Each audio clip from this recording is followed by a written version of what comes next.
أشهد أن محمدًا رسول الله.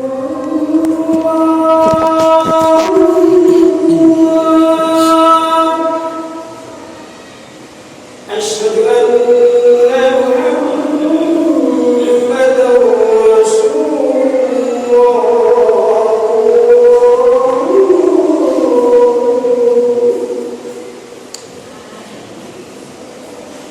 حي على الصلاة.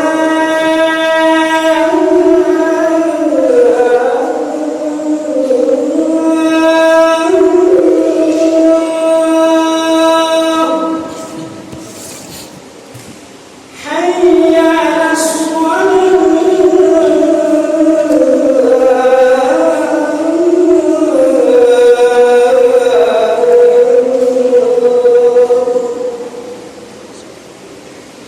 حي على الفلاح.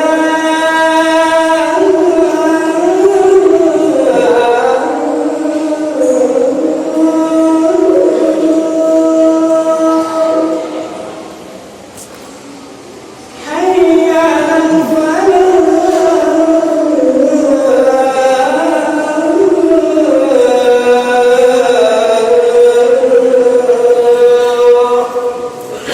الله أكبر.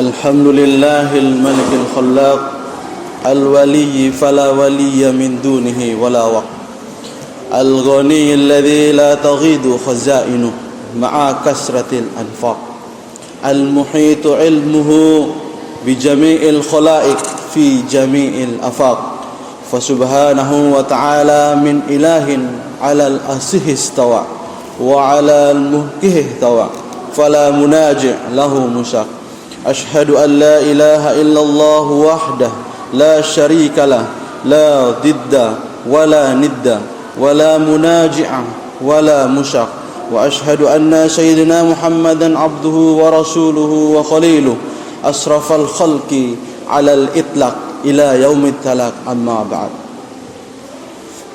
قال الله تعالى في محكمة التنزيل أعوذ بالله السميع العليم من الشيطان الرجيم بسم الله الرحمن الرحيم يا أيها الذين آمنوا اتقوا الله حق تقاته ولا تموتن إلا وأنتم مسلمون يا أيها الناس اتقوا ربكم الذي خلقكم من نفس واحدة وخلق منها زوجها وبث منهما رجالا كثيرا ونساء واتقوا الله الذي تساءلون به والأرحام إن الله كان عليكم رقيبا يا أيها الذين آمنوا اتقوا الله وقولوا قولا سديدا يصلح لكم أعمالكم ويغفر لكم ذنوبكم ومن يطع الله ورسوله فقد فاز فوزا عظيما قال النبي صلى الله عليه وسلم وما اجتمعوا قوما يذكرون الله إلا نزلت عليهم السكينة وغشيتهم الرحمة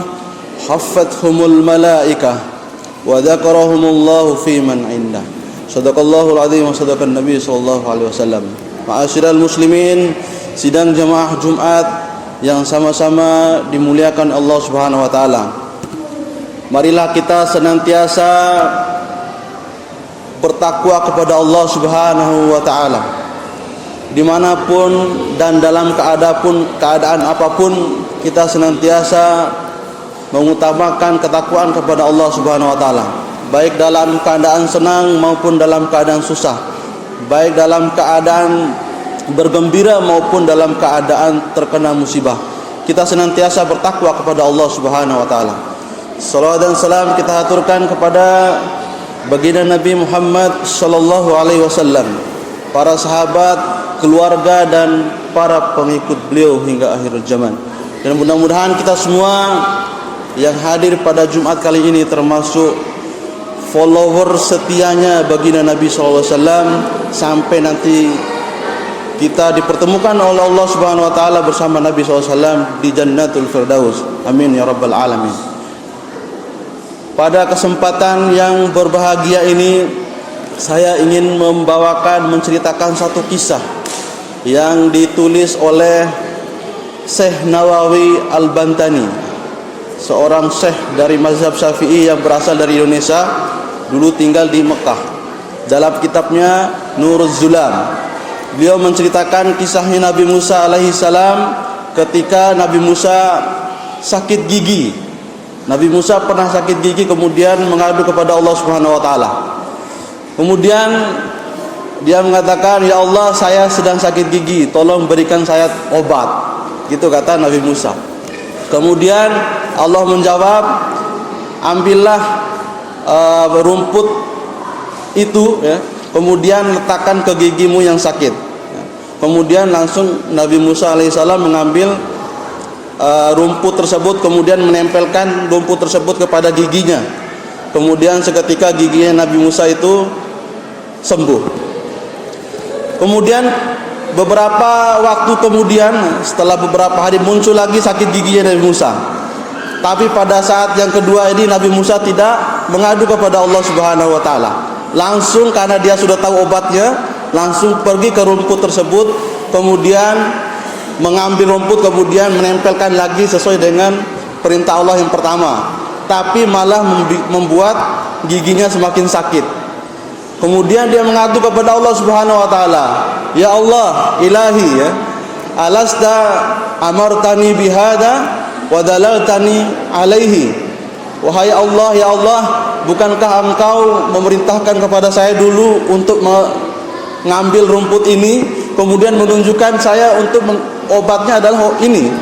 Kemudian kalau Allah taala ala Musa, kemudian Allah Subhanahu wa taala berfirman kepada Musa, "Ya Musa, wahai Musa, ana syafi wa anal muafi." Saya adalah yang menyembuh, saya adalah penyembuh, dan saya adalah yang bisa, hanya saya yang bisa menyembuhkan. Wa anad darru wa anan nafi, dan saya yang bisa memberikan darurat atau musibah, dan saya yang bisa memberikan manfaat. Qasadtani fil marratil ula, kamu datang pada awal saat kamu sakit gigi itu, pada saat pertama kamu datang mengadu kepada saya ya. Wa azaltu maraduka, dan saya menyembuhkan sakit gigimu, kata Allah Subhanahu wa taala. Wal an, dan sekarang kata Allah Subhanahu wa taala, qasadtal khasisah, kamu datang kepada rumput tersebut. Wa ma qasadtani, dan tidak datang kepadaku. Sungguhnya Allah, dari kisah ini bisa kita ambil hikmah bahwa segala apapun itu tidak ada yang bisa manfaat apapun, tidak berfungsi apapun tanpa seizin Allah Subhanahu wa taala. Dan Allah itu seperti yang kita ketahui bahwa Allah itu Maha cemburu. Seperti yang diriwayatkan oleh Imam Bukhari, "Innallaha yugari wa yugarillahu ta'ala ayatil mar'u ma harramallahu alaihi." Sungguhnya Allah itu Maha cemburu, para hadirin.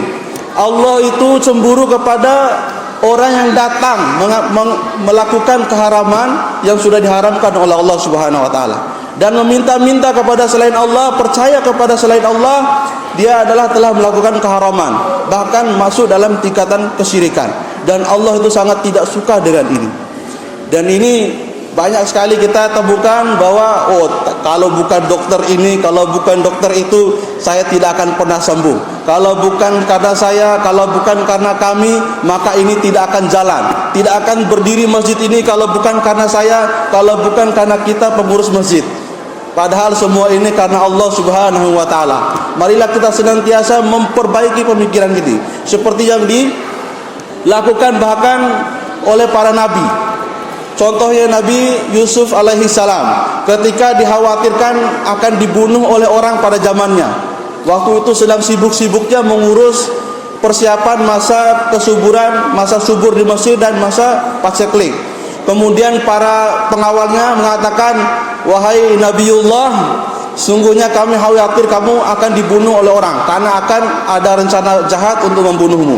Kemudian Nabi Yusuf alaihissalam mengatakan kepada orang-orang tersebut, pengawalnya, jangan khawatirkan saya. Sungguhnya kita lebih baik kita urus persiapan ini dan itu, kata Nabi Yusuf alaihissalam. Tapi kata para pengawalnya, engkau bukan untuk dirimu sekarang ini. Engkau itu bukan hanya untuk dirimu, tapi engkau adalah milik untuk seluruh penduduk Mesir. Kalau engkau mati, siapa yang ngurus kita?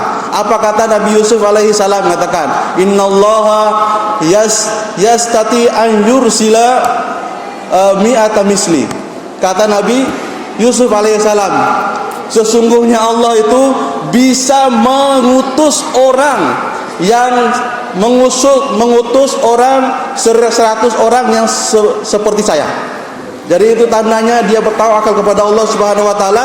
Kehebatannya apapun dimiliki oleh Nabi Yusuf alaihissalam tidak apa-apanya. Karena dengan matinya Nabi Yusuf bisa Allah datangkan 100 Nabi Yusuf yang lain. Begitu kuatnya iman, tawakal, kemudian tauhidnya kepada Allah Subhanahu wa taala, bahwa kita tidak ada apa-apanya. Kalau kita lain, kalau dipuji sama Allah, semakin naik kepala, semakin tinggi. Oh iya dong, siapa dulu dong saya? Siapa dulu dong kami? Kami yang bisa, kamu tidak bisa. Ini yang pernyataan-pernyataan sombong. Kemudian marilah kita senantiasa mengikuti caranya Umar bin Khattab. Seperti yang pernah kita tahu kisahnya Umar bin Khattab pada saat mengganti posisinya Khalid bin Walid yang memimpin perang melawan kerajaan Bizantium, Romawi Timur. Yang waktu itu tersebar di Madinah, kalau panglima perangnya Khalid bin Walid pasti menang. Ini adalah pernyataan bahwa seakan-akan hanya Khalid yang bisa mengalahkan pasukan manapun.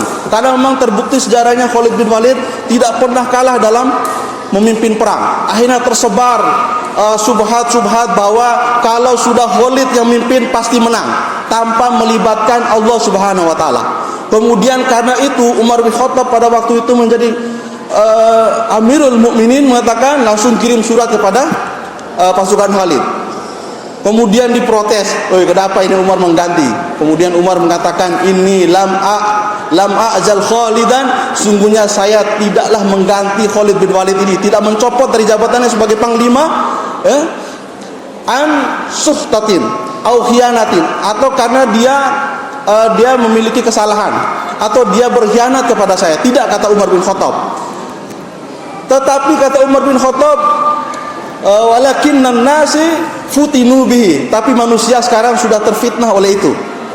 Wa ahbabtu an ya'lamu annallahu huwas-sani. Kemudian gitu kata Umar bin Khattab dalam kitab Al-Bidayah wa Nihayah, sungguhnya saya ini mencopot Khalid itu bukan karena kebencian, bukan karena dia khianat kepada saya, tapi biar manusia tahu bahwa annallaha huwas-sani, sungguhnya Allah lah yang membuat kemenangan, bukan Khalid.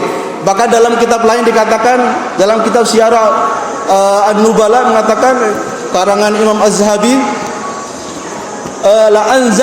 la'anza'anna Khalidan, saya mengganti, mencopot Khalid itu, kata Umar bin Khattab, hatta ya'lamun nas, sampai manusia tahu bahwa annallaha innama yansuru dinahu yakni bi ghairi Khalid.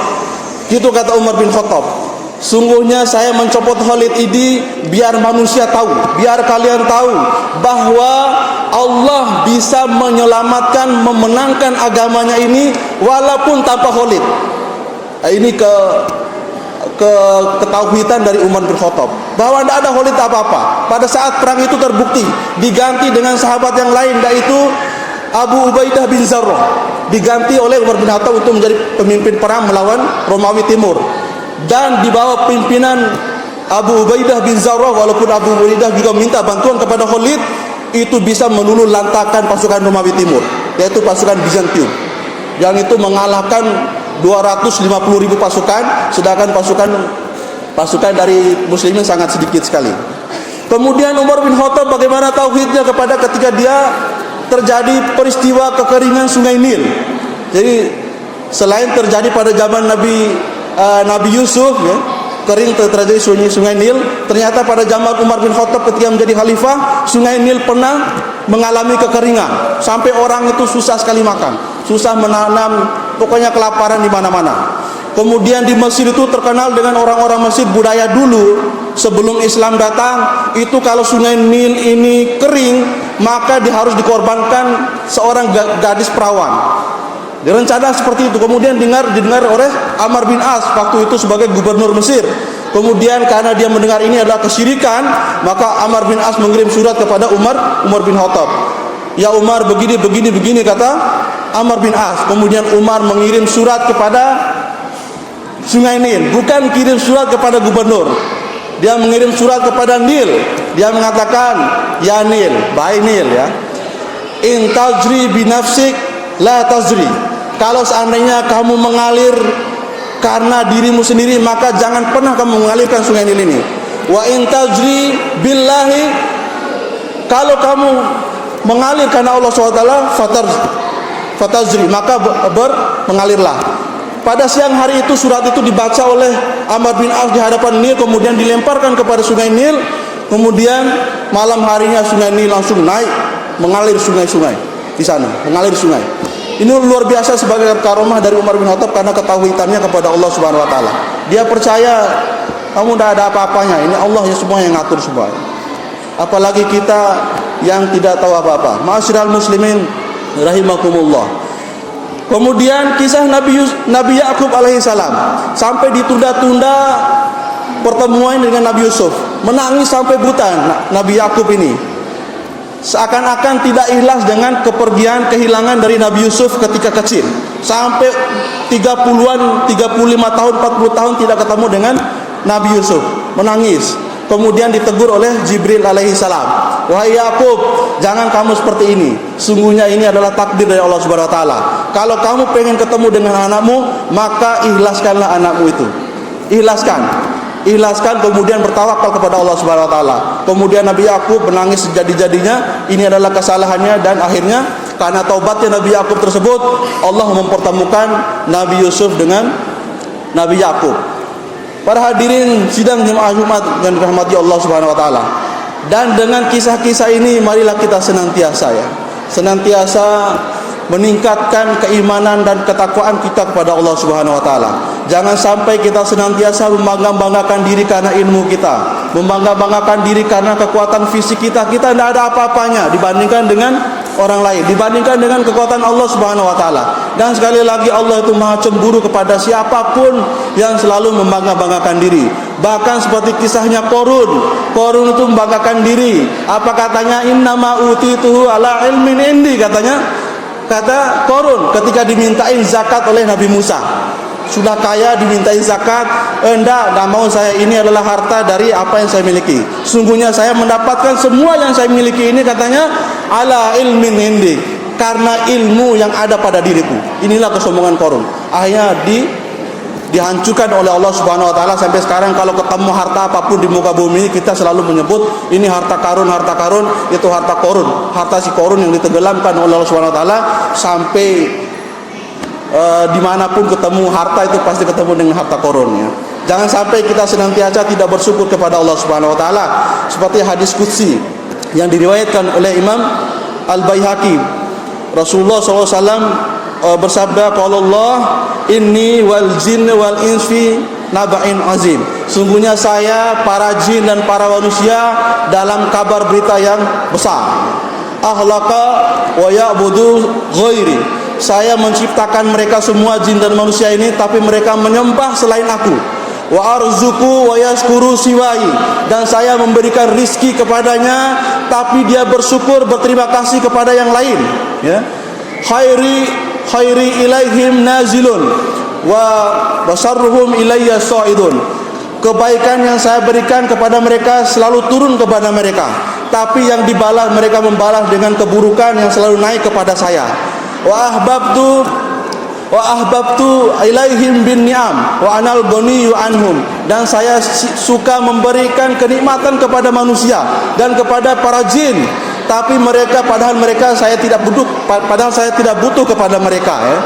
Wa yatamatta'una ilayya bil ma'asi wa humul fuqara'u ilayya. Dan mereka senantiasa berpesta foya, bersenang-senang dengan maksiat kepada saya, padahal mereka sangat membutuhkan saya dan saya tidak butuh kepada mereka. Wallahu a'lam bisawab. Barakallahu li wa lakum fil Qur'anil azim wa nafa'ni wa iyyakum bima fihi minal ayati wa zikril hakim wa taqabbala minni wa minkum tilawatahu innahu huwal ghafurur rahim. Allahumma